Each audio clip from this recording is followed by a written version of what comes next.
누가복음 11장 37절에서 44절까지 말씀입니다. 예수께서 말씀하실 때 한 바리새인이 자기와 함께 점심 잡수시기를 청함으로 들어가 앉으셨더니 잡수시기 전에 손 씻지 아니하심을 그 바리새인이 보고 이상히 여기는지라. 주께서 이르시되 너희 바리새인은 지금 잔과 대접의 겉은 깨끗이 하나 너희 속에는 탐욕과 악독이 가득하도다. 어리석은 자들아, 겉을 만드시니가 속도 만들지 아니하셨느냐? 그러나 그 안에 있는 것으로 구제하라. 그리하면 모든 것이 너에게 깨끗하리라. 화 있을진저 너희 바리새인이여, 너희가 박하와 운양과 모든 채소의 11조는 들이되 공의와 하나님께 대한 사랑은 버리는도다. 그러나 이것도 행하고 저것도 버리지 말아야 할지니라. 화 있을진저 너희 바리새인이여, 너희가 회당의 높은 자리와 시장에서 문안받는 것을 기뻐하는도다. 화 있을진저 너희여, 너희는 평토장한 무덤 같아서 그 위를 밟는 사람이 알지 못하느니라. 아멘. 올해는 좀 부활절이 일찍 옵니다. 3월 마지막 주일이 부활절이고요. 그 전 주일이 종료주일, 그리고 부활절 앞에 40일 동안 우리가 사순절로 이렇게 여기고 있습니다. 예수님께서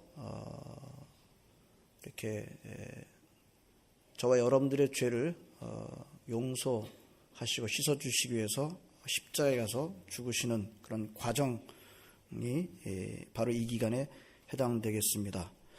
이 시간에만 예수님의 그 희생적인 죽으심을 묵상하는 것은 아닙니다만, 보통 이 사순절 기간 동안에 우리는 더 깊게 예수님의 그 죽으심을 기억하는 기간으로 삼아왔습니다. 오늘 본문은 얼마 전에 저희 교회가 큐티 우리 누가복음 요즘 묵상하고 있는데요. 그때 묵상하다가 저에게 주신 깨달음을 여러분과 나누기를 원합니다. 복음서를 깊게 읽으신 분들은, 아니 깊게 읽지 않으시더라도 복음서를 천천히 읽어보신 분들은 예수님의 공생애 사건에 있는 많은 사건과 시간들은 바리새인들과 싸우는 것에서 많이 나온 것을 보게 됩니다. 예? 많은 이적도 행하시고 말씀도 전하시고 그러시는데, 예수님의 그 공생애 사역 가운데 상당히 많은 부분은 전부 다 바리새인들하고 이렇게 대면하시면서 바리새인들과 부딪히면서 나오는 교훈들이 굉장히 많은 것을 보게 됩니다. 예수님이 이제 공생애 사역을 시작하시자마자 얼마 안 돼서부터 바리새인들과 부딪히기 시작했어요. 계속해서 부딪힙니다. 우리는 이런 생각을 해요. 바리새인들과 예수님은 좀 사이좋게 지내실 수 없었을까? 예수님은 모든 사람을 사랑하시는 분이 아니셨나요? 일반적으로 기독교의 가르침이 사랑이다. 가장 근본적인 중요한 가르침이 사랑이다 라는 것으로 우리는 알고 있고, 많은 일반적인 사람들도 마찬가지입니다. 그 사랑이라는 것을 강조하다 보면 그 질문이 자연스럽게 일어나게 됩니다. 왜 예수님은 좀 바리새인들과 사이좋게 지내지 못했나? 그러나 분명한 것은 예수님은 바리새인들과 사이가 좋지 않으셨습니다. 계속해서 질문이 남죠. 예수님은 사람들을 사랑하시고 이제 곧 우리가 사순절 기간 동안을 묵상하게 돼 그 사람들을 위해서 자기의 목숨을 내어주시기까지 하셨는데, 그럴 것 같으면 이 바리새인들과 그렇게 굳이 사이가 안 좋게 지내실 필요가 없지 않았을까? 사실 이 질문은 굉장히 자연스러운 질문이긴 합니다만요, 쉽지 않은 질문입니다. 그러니까 결론은, 그럼에도 불구하고 예수님께서 자신의 목숨을 내어주시기 위해서 오셨다 했을지라도, 그럼에도 불구하고 바리새인들의 잘못과 바리새인들의 그 일에 대해서는 결코 책망을 멈추시지 않으셨던 것을 우리가 보게 됩니다. 이것을 어떻게 이해를 해야 될까요? 예수님의 사랑조차도 바리새인들한테는 안 통했던 걸까요? 예수님의 사랑 자체에 문제가 있었던 걸까요? 오늘 본문도 바로 그 점을 생각하게 하는 본문입니다. 자, 우리가 사순절 기간 동안에 예수님께서 가장 부딪히시면서 예루살렘으로 가시는데 그 부딪히신 그 내용이 뭘까라고 묵상하는 것은 굉장히 사순절을 보내는 데 의미가 있을 것입니다. 오늘 본문 첫 절을 보게 되면 37절을 보게 되면 예수님께서 말씀하시고 계실 때 무슨 일이 일어났어요? 한 바리새인이 자기와 함께 점심 잡수시기를 청했습니다. 한 바리새인이 예수님을 식사에 초대했습니다. 재미있는 것은 오늘 우리 한국어 개역 개정 성경에는 점심 식사에 초대했다라고 되어 있는데 제가 이렇게 살펴보니까 점심 식사에 초대했다라고 번역한 성경은 거의 없어요. 근데 같은 단어가요. 요한복음 21장 12절에도 쓰였습니다. 요한복음 21장은 제 마지막 장인데요. 예수님께서 예수님을 따라가는데 실패했던 제자들을 찾으시고 그들을 위해서 숯불을 피시고 음식을 준비하시고 난 다음에 뭐라 그러냐면 와서 조반을 먹으라. 브렉퍼스트. 아침을 먹으라. 그 아침 식사라는 단어가 같은 단어가 쓰였던 것을 보게 됩니다. 자, 그걸 보게 되면 오늘 점심 식사에 초대했다. 개역개정은 그랬는데요. 이것이 아침 식사든 점심 식사든 아주 공식적인 아주 잘 차린 저녁 식사는 아니었던 것을 보게 됩니다. 아무튼 아침 식사든 점심 식사든 예수님을 식사 자리에 초대했다. 바리새인이 무슨 생각을 가지고 그랬을까요? 궁금해집니다. 왜냐하면 좀 전에 말씀드렸습니다만 예수님과 바리새인들 사이는 별로 거의 좋지가 않았거든요. 그런데 아무튼 예수님을 식사 자리에 초대했다. 이것 자체를 우리는 굳이 나쁘게 볼 필요는 없을 것 같습니다. 굳이 나쁘게 볼 필요는 없어요. 적어도 예수님과 교제하고 싶어서 적어도 때로는 우리가 아주 좋게 생각한다면 예수님을 섬기고 싶은 마음 때문에 이렇게까지도 볼 수 있겠습니다만 아무튼 그 자체를 나쁘게 볼 필요는 없습니다. 예수님께서 응하시고 식사 자리에 가서 앉으셨습니다. 기억나십니까? 유대인의 식사 하는 모습은 우리가 의자에 딱 앉아가지고 수저라든지 포크 나이프를 쓰는 그런 스타일이 아니라 옆으로 비스듬하게 이렇게 비스듬한 자세로 이렇게 앉아서 하는 그런 식사 자세였던 것을 우리는 알고 있습니다. 자, 그렇게 앉으셨어요. 그런데 그 바리새인이 보니까 뭔가 문제가 있어요. 무엇을 발견한 거죠? 식사하기 전에 예수님이 손을 씻지 않고 그 자리에 앉으신 겁니다. 바리새인이 어떻게 했어요? 그걸 보고 오늘 성경에 보면 뭐라고 돼 있어요? 이상히 여기는지라. 영어 성경에는요 그 정도가 아니라 전부 다 서프라이즈드라고 이렇게 번역을 했어요. 깜짝 놀란 거예요. 우리나라 성경은 그냥 이상히 여기는지라 라고 했지만 영어 성경은 전부 다 깜짝 놀란 거예요. 여기서 좀 이해하셔야 될 필요가 있는 점이 있습니다. 지금의 우리들이 식사 자리에 앉게 되면 식사 자리에 가기 전에 그 사람이 손을 씻든지 안 씻든지는 그 사람의 자유로운 선택이죠. 반드시 씻어야 된다. 그렇지는 않죠. 그렇죠? 씻든지 안 씻든지 그 사람의 자연스러운 선택입니다. 손이 더러우면 음식을 먹기에 적절하지 않게 되면 우리는 손을 씻습니다. 특별히 무슨 음식을 대할 때요? 월남쌈 먹을 때. 월남쌈 먹을 때는 반드시 저같이 손을 잘 안 씻는 사람도 월남쌈 먹을 때는 반드시 손을 씻어요. 그렇죠. 하지만 안 그럴 때도 있습니다. 그런 관점으로 본문을 보시면 좀 곤란합니다. 사람이 손을 씻고 안 씻고 음식을 대하든지 그것 갖고 이렇게 깜짝 놀랄 필요는 없는데 바리새인들이. 근데 우리는 본문을 볼 때 우리는 지금의 우리의 관점이 아니라 그 당시의 유대인의 문화 관점으로 보아야 할 것입니다. 바리새인들이라든지 율법을 중요시하던 유대인들의 문화는 음식 먹기 전에 반드시 손을 씻었다는 점입니다. 문화라고 하니까 좀 느슨합니다만 좀 더 강하게 말하면 바리새인들은 음식 먹기 전에 손을 씻는 것들을 자기네들의 규정으로 정했어요. 규정으로 정해놓고 어떻게 했냐면 율법에 있는 정결법 가운데 그것을 집어넣어가지고 이거 통째로 만들어가지고 그것을 열심히 지켰습니다. 그래서 여러분 음식 먹기 전에 손을 씻는 건 그냥 손 씻는 정도가 아니에요. 이건 일종의 의식이 된 겁니다. 뉴 리빙 트랜슬레이션이라는 영어 성경이 그래서 아예 번역 자체를 좀 다르게 해서 세리모니얼 워싱이다. 이 일종의 의식적으로 씻어야 되는 거예요. 예? 뉴 리빙 트랜슬레이션 같이 번역을 하면 우리가 의미가 확 들어오게 됩니다. 그런 관점에서 그런 관점을 가진 이 바리새인이 예수님을 보니까 그 당시에 바리새인들은 그래도 예수님을 어떤 분으로는 인정을 했습니까? 지도자로는 인정을 했어요. 예? 많은 사람들이 모여가지고 예수님의 말씀을 듣고 가르침을 받으니까 적어도 지도자라는 점, 종교 지도자입니다. 유대인의 종교 지도자라고 한다면 그 누구보다도 유대인들이 가장 중요하게 여기는 율법 잘 지켜야 되는데 가만히 보니까 이분이 식사 자리에서 손을 씻어야 되는 그 의식을 세리모니얼 워싱을 해야 되는데 안 하고선 그 자리에 앉으신 겁니다. 이 바리새인이 뭐라 그랬어요? 뭐라 그랬나요? 아니요, 말은 안 했어요. 뭐라 그러진 않았어요. 말로 예수님한테 뭐라 그러진 않았어요. 대신 어떻게 했어요?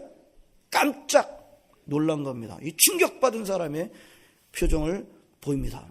자, 그걸 보시고 예수님께서 그 바리새인을 향하여 말씀하시기 시작하는데 그 말씀은요, 그냥 자신의 입장을 표명하는 정도의 말씀이 아니에요. 이거는 읽어보시면 오늘 우리가 잠깐 동안 읽어봤습니다만 이건 거의 폭격 수준의 말씀하시는 것을 보게 됩니다. 어떻게 시작하시나요? 너희 바리새인은 무슨 뜻인가요? 지금 그 바리새인만 얘기를 하는 거예요? 바리새인들이 일반적으로 다 통틀어서 이렇게 말씀하시는 것을 보게 됩니다. 뭐라 그랬나? 너희 바리새인은 지금 잔과 대접의 겉은 깨끗이 하나 너희 속에는 탐욕과 악독이 가득하도다. 자, 이거 내용을 둘째치고 그 한번 상황을 한번 생각해 보시기 바랍니다. 예수님이 그 자리에 지금 왜 와 계셔요? 초청받았어요. 식사 자리에 초청받았어요. 예? 근데 초청받은 사람을 보니까 손을 씻지 않고 자리에 앉은 것을 보고 깜짝 놀랐는데 깜짝 놀란 그 바리새인 앞에서 거기다 대고 이제 너희 바리새인은 하면서 시작하시는 거예요. 한번 생각해 보세요. 좀 지나치신 거 아닙니까? 거기다 말씀의 내용은 어떤가요? 좀 더 제가 바꿔서 한번 생생하게 그렇게 표현해 볼까요? 너희 바리새인들은 겉에는 뻔드르르한데 속 안에는 온갖 욕심과 악으로 가득 차 있어. 이건 좀 초청받은 분이 말씀하는 태도하고는 좀 거리가 멀어 보입니다. 근데 거기서 끝이지 않았습니다. 그걸로 시작해서 예수님은 어떤 말씀의 포문을 열고 거의 폭격 수준의 말씀을 하시는데 어떻게 시작해요? 화 있을진저 바리새인이요. 이거를 오늘 짧은 말씀으로만 벌써 3번이나 하시는데요. 누가복음 11장 끝날 때까지 6번을 하십니다. 예수님한테 감정이 들어간 것처럼 보여요. 예? 예수님이 감정이 좀 들어간 것 같아요. 그래서 지금 오바를 하시고 계시는 것처럼 보입니다. 자, 예수님은 전혀 모르는 일반적인 사람들의 본문을 대하면요, 예수님 지금 감정적인 것이 분명하네요 라고 말할지도 모르겠습니다. 그런데 예수님을 믿는 저와 여러분들은 예수님이 하시는 이 말씀과 태도가 오바라고 생각하십니까? 감정적으로 지금 오바하시는 거라고 생각하세요? 우리는 전혀 그렇게 이해할 수가 없습니다. 우리 전혀 여러분 그렇게 이해하시면 곤란합니다. 그 점은 더 이상 강조하지 않겠습니다. 자, 다시 돌아가서 그날 바리새인이 예수님의 식사 자리에 초대한 그 장면으로 돌아갑시다. 제가 이 부분에서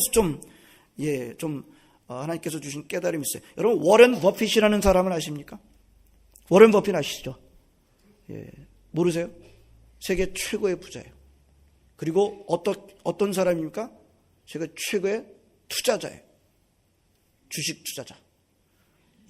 이분이 투자를 했다고 한다면 어마어마한 이익을 남기는, 상상을 초월하는 그 이익을 남기는 그런 능력 있는 가장 뛰어난 투자자로 알려져 있습니다. 근데 그 사람이 가끔가다 자기와 점심 식사하는 것을 경매로 내놓습니다. 자기와 점심 식사하는 거를 팔아요. 세상에 그런 일이 있어요. 예? 자기가 점심 식사하는 것을 사십시오라고 경매다 내놓는다는 말입니다. 근데 그 경매가 얼마에 낙찰되는지 아세요? 최근에 낙찰 건은 어느 싱가포르 남자에게 낙찰됐는데, 이 미화입니다. 미화 216만 달러. 제가 일부 설교 때는 잘못했어요. 216 밀리언이라 그래가지고 제가 나중에 좀 수정하긴 했는데 수정을 또 잘못했어요. 100분의 1로 수정해야 되는데 10분의 1로 수정하고, 오늘 일부 예배 참여하신 분들한테 잘못 알고 있으니까 빨리 고치세요라고 해주시기 바랍니다. 216만 달러니까 2.16 밀리언 달러. 2.16 밀리언 달러. 놀라시는 게 맞아요. 그 워렌 버핏하고 식사 같이 한번 하는데, 점심 식사 같이 하는 게 2.16 밀리언 달러니까 한국 돈으로 한 24억. 대체적으로 계산하면 그 정도 됩니다. 예, 물론 24억짜리 점심 식사를 하면서 24억을 다 그냥 날려버린다고 한다면 아마 안 할 것 같아요. 근데 어떻죠? 그 워렌 버핏하고 점심 식사를 하면서 뭘 듣는 거예요? 투자에 대한 신의 한 수를 듣는 겁니다. 여기다 이렇게 투자를 하시면 어떻게 될 겁니다. 그것이 아주 가장 뛰어난 투자가니까요. 누가 얘기를 하더라도 가장 뛰어난 투자가니까 바로 그 정보, 그 순간을 즐기기 위해서 아마 그분과 이렇게 점심 식사를 나누게 될 것입니다. 자, 여러분들이 이런 점심 식사를 예수님과 함께 하겠다면 얼마 내시겠습니까? 얼마 내시겠어요? 예수님이 그날 얼마 받으셨나요? 얼마 받으셨어요? 그날 점심자리에서. 여러분들은 예수님과 워렌 버핏 가운데 누가 더 가치가 있다고 생각하십니까? 바보 같은 질문인가요? 뜨끔한 질문이기도 하죠. 바로 이 점입니다. 예수님을 믿는 사람들은 적어도 입술로는 예수님이 워렌 버핏보다 훨씬 가치가 있고 높은 분이라고 말합니다. 예수님께서 그날 얼마 받고 점심에 임하셨어요? Nothing. 무료. 비싼 것은 값이 없어요. 비싼 것은 무료입니다. 그날 바리새인은 예수님을 식사에 초청하는 호의를 보였습니다. 나쁜 것 아니라고 했어요. 잘한 겁니다. 그런데 그렇게 잘한 바리새인은 그날 예수님으로부터 칭찬을 들어야 되는데 거의 폭탄 수준의 책망을 받게 됩니다. 왜 그랬을까요? 세상 사람들은 워렌 버핏이라는 부자와 점심 식사에 2.16 밀리언 달러를 얼마든지 드립니다. 그래도 남는다고 생각을 합니다.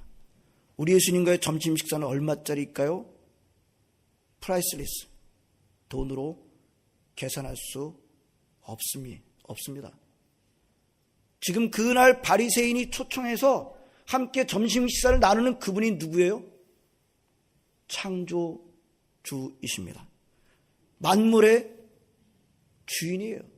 워렌 버핏 수억 명 두신 만물의 주인이에요. 우주를 움직이신 실세이십니다. 모든 천사와 모든 피조물들이 그분 앞에 다 무릎 꿇고 절을 해야 합니다. 그분이 누구신지를 조금이라도 알았다면 그날 바리새인은 그렇게 하지 않았을 것입니다. 가장 큰 비극이 무엇이었나요? 그날 그 바리새인이 예수님이 누구신지 전혀 모르고 있는 겁니다. 안 알려줘서 몰랐나요? 그날 바리새인은 예수님이 누구신지를 전혀 아무런 정보가 없이, 여러분 그분을 식사자리에 초대했는데 아무것도 모르고 식사자리에 초대했다는 것은 좀 안 맞잖아요. 여러 가지로 들었을 것입니다. 아니 그날 초청한 바리새인은 예수님의 이적을 행하는 장면까지도 아마 그 자리에 있었을 수도 있어요. 예? 아무런 정보가 없는데 그냥 예수님을 초청했다. 그것은 그러지 않았을 것입니다. 그게 무슨 뜻입니까? 바리새인이 예수님이 누구신지를 못 보고 못 들은 것이 아니에요. 많이 듣고 많이 봤었을 것입니다. 우리 예수님이 어떠신 분인가요? 그냥 병자들 병 고치는 것으로 끝나셨던 분인가요? 그때 예수님이 누구신지를 가르쳐 주십니다. 불치의 병을 고치시는 분, 병든 자를 일으키시고 귀신을 쫓아내시고 죽었던 사람을 살리시는 전능하신 분이라는 것을 늘 가르쳐 주십니다. 예수님의 말씀과 예수님의 모든 행동 속에는 예수님이 누구신지를 가르쳐 주시는 계시가 들어있어요. 그 자리에 있었다고 한다면 예수님이 누구신지를 들었을 것이고 예수님이 누구신지를 보았을 것입니다. 안 알려줘서 모르는 것이 아닙니다. 안 하려고 작정을 했기 때문에 모르게 된 것이죠. 자, 워렌 버핏과 점심 식사를 하게 된 그 사람이라면 그 시간 동안 얼마 동안인지 모르겠습니다. 길게 잡아서 3시간이라고 해봅시다. 그 시간 3시간 동안 24억 원, 2밀리언 넘게 들여가지고 우리 호주 돈으로는 2.5 정도 되는 $1,000,000 들러가지고 그 시간을 가지고 있다고 한다면 그 시간이 얼마나 아깝겠어요. 1초 가는 게 너무너무 아깝지 않을까요? 조금이라도 내가 이 시간을 써야지, 활용해야지. 워렌 버핏과의 그 시간을 최대의 시간으로, 최고의 가치로 만들려고 하지 않을까요? 그 순간 만남 그 한마디가 흥분되지 않을까요? 영어로 thrilled 하지 않을까요? 어떻게 해서든지 그 시간을 최대로 즐기려 하지 않았을까요? 이 바리새인이 예수님이 누구신지 알았더라면 바리새인도 그러지 않았을까요? 하지만 바리새인은 그러지 않았습니다. 왜 그렇죠? 단 한 가지. 바리새인이 그 앞에 계신 분이 누구신지를 모르는 겁니다. 여러분, 예수님이 누구신지를 모르면 반드시 쫓아오는 문제가 있어요. 자, 여러 번 강조했습니다. 예수님이 누구신지, 하나님이 누구신지를 모르면 무슨 문제가 또 생겨요? 내가 누군지를 몰라요.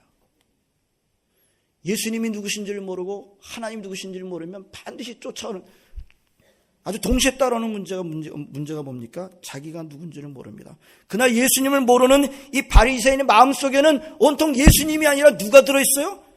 자기가 들어있어요. 말은 안 했어요.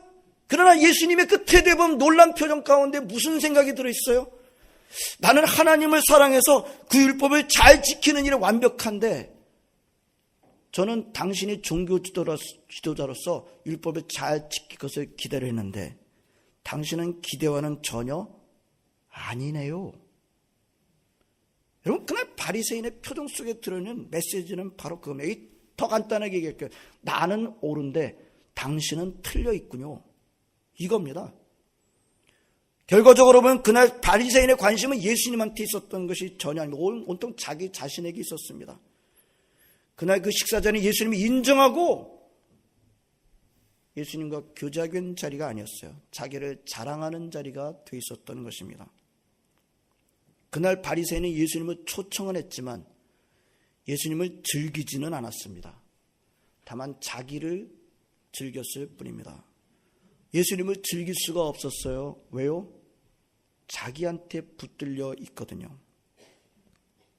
그리고 예수님이 누구신지를 몰라요. 예수님을 초청함으로 예수님의 칭찬을 들어야 될 그 자리에서 그는 무덤 같은 자리가 되고 말았습니다. 화 있을진저. 예수님 말씀하신 것 가운데 여러분들이 오늘 우리 좀 더 우리 구역 예배 시간 좀 더 우리 나누시기를 바라고, 예수님께서 말씀하신 것 가운데 11조에 대한 언급이 나옵니다. 우선 예수님께서 11조를 폐지하지 않으신 것을 기억하시길 바랍니다. 예수님께서 이것도 하고 저것도 버리지 말아야 할지니라. 11조는 수입의 10분의 1을 우리 하나님 앞에 드리는 겁니다. 그러나 그것은 금액만으로서의 10분의 1을 드리는 것을 의미하지는 않아요. 그것이 중요한 내용이긴 합니다만 오늘 예수님이 뭐라 그래요? 거기에는 반드시 뭐가 담겨져 있어야 된다고요? 공의와 하나님에 대한 사랑이 담겨져 있어야 하는 것입니다. 그냥 금액적으로 10분의 1 드렸다고 바리새인들 어떻게 생각했어요? 자기들은 다 했다. 나는 문제가 없어. 나는 다른 사람들보다 더 잘하고 있어. 그런 11조의 태도를 오히려 책망을 하시는 것을 보게 됩니다. 그리고 바리새인들은 높임받는 것에 굉장히 집착해 있었어요. 책망하십니다. 길거리에서, 시장에서. 여러분, 제가 볼 때 시대가 가면 갈수록 현대로 오면 올수록 사람들이 칭찬을 더 받고 싶어 하는 것 같아요. 옛날 사람하고 요즘 사람하고 얼마나 많이 달라졌는지는 모르겠어요. 제가 보면요, 옛날 우리보다도 현대로 오면 올수록 칭찬에 더 집착하고 있지 않는가. 한번 생각해 보시기 바랍니다. 칭찬은 좋은 것이긴 합니다. 칭찬은 뭐 고래도 춤추게 한다. 좋은 것이긴 합니다만 조심해야 될 필요가 있어요. 이 칭찬이 잘못하면 하나님의 영광을 가로채는 것이 될 수 있기 때문입니다. 성도 여러분, 오늘 바리새인의 문제가 뭘까요? 오늘 이 바리새인은요, 2000년 전 예수님으로부터 엄청난 책망을 들었던 사람으로만 이해하시면 곤란해요. 이 바리새인을요, 저 옛날 사람, 지금은 바리새인은 없지. 아니에요. 얼마든지 저와 여러분들이 바리새인이 될 수 있습니다. 바리새인은 얼마든지 될 수 있어요. 예. 바리새인의 문제가 뭡니까? 겉에는 온통 하나님으로 차 있습니다. 겉에는 우리가 말을 하면 하나님으로 가득 차 있습니다. 그런데 속은요, 자기로 가득 차 있습니다. 여러분, 하나님의 사랑은 어마어마한 사랑이 어느 누구도 그 사랑을 끊어낼 수 있는 것은 세상에 없다. 로마서 8장 말씀하십니다. 사망이나 기쁨이나 높음이나 모든 것도 하나님의 사랑을 끊을 수 있는 것이 없다. 여러분, 우리 손양원 목사님 기억합니다. 아들이 공산주의자 손에 죽었어요. 근데 어떡하죠? 자기 아들을 죽인 공산주의자를 아들 삼아가지고 키웁니다. 사랑이란 핵폭탄 같은 위력이 있어요. 그 어마어마한 사랑도 근데 이런 사람한테는 안 통해요. 누구에게요? 바리새인한테는 안 통해요. 우리의 신앙이 이렇게 되는 것을 가장 경계해야 할 것입니다. 요즘 우리 교회가 참 뭐랄까요, 세상으로부터 칭찬을 좀 많이 들어야 되는데 그렇지 못할 때가 참 많아요. 저는 목사고 여러분들 뭐 장로님들, 안수집사님, 권사님들, 여러 집사님들, 여러 성도분들이 같은 마음이실 거라고 생각을 해요. 우리 교회가, 우리 신문만 보게 되면 답답한 일이 참 많이 있습니다. 뭡니까? 우리 교회의 겉은 하나님으로 가득 차 있는 것처럼 보이는데 속은 그렇지 않기 때문이 아닐까요? 교회의 겉은 하나님으로 가득 차 있는 것처럼 보이는데 우리 속은 여전히 우리 자신으로 차 있기 때문이 아닐까요? 오늘 이 말씀은 우리 사순절 기간, 사순절을 거쳐서 결국에는 골고다로 가시는 예수님께서 왜 가셔야 되는지 우리가 그 과정을 묵상하면서 여기에 우리 예수님께서 가장 부딪힌 사람들이 누구인지, 예수님께서 가장 기뻐하시지 않는 것이 무엇인지를 우리로 하여금 보게 합니다. 오늘 이 본문에 나오는 그 바리새인이 2000년 전에 살다가 없어진 사람이라고 여기지 마시기를 바랍니다. 여전히 이 바리새인은 아직도 살아 있습니다. 오늘 본문의 바리새인처럼 자기 자신한테 매달려 있는 사람이 결코 할 수 없는 게 있어요. 뭐죠? 결코 하나님을 즐길 수 없습니다. 예수님을 즐길 수 없습니다. 웨스트민스터 신앙고백서 소유리문답 1번 질문 기억하십니까? 사람의 첫 번째 되는 목적이 무엇입니까? 하나님을 영화롭게 하고 영원토록 그분을 즐기는 것입니다. 즐거워하는 것입니다. 그런데 제가 즐기는 거, enjoy him forever. 기억나십니까? 예, 이 바리새인의 문제가 뭐예요?